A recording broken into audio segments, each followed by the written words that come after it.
একই গ্রামের ছেলে মেয়ে একসাথে স্কুলে যেত খালি পায়ে মাঠ পেরিয়ে। বর্ষায় কাদামাখা রাস্তা, গ্রীষ্মে ধুলো, কিন্তু দুজনের মুখে হাসি লেগেই থাকত।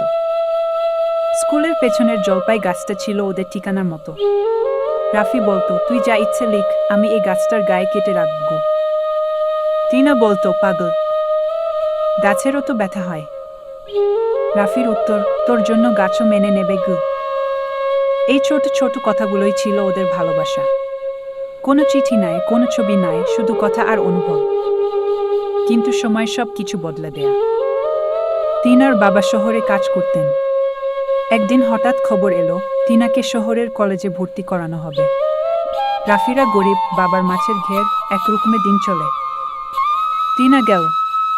কিছুদিন ফোনে কথা হতো। ধীরে ধীরে কমে গেল, তারপর একদিন থেমে গেল সব। রাফি মেনে নিতে পারেনি। একদিন বন্ধু বলল, টিনার বিয়ে ঠিক হয়েছে শহরের এক ইঞ্জিনিয়ারের সঙ্গে। কি? রাফি চুপ করে শুনে বল, ভালো থাকুক ও। সেই রাত থেকে জলপাই গাছটার নিচে আর কেউ বসে না। বছর 5 পর টিনা এসেছিল গ্রামে ছেলের নামকরণের জন্য।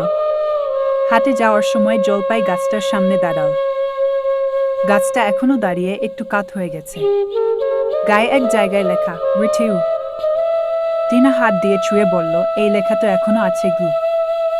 পেছন থেকে একজন বল, কার লেখা জানো? টিনা ঘুরে দেখে রাফি, শ্যামলা গায়ের রং, পরনে গামছা, হাতে মাছ ধরার জাল। টিনা হাসল, চিনতে পেরেছ? রাফি চোখ নামিয়ে বলল, ভুলে থাকি, কিন্তু ভুলিনি গি। টিনা কিছু না বলে চলে গেল। রাফি আবার বসে পড়ল জলপাই গাছটার নিচে। কিচ্ছু বদলায় না, শুধু গল্পগুলো অন্যরকম হয়।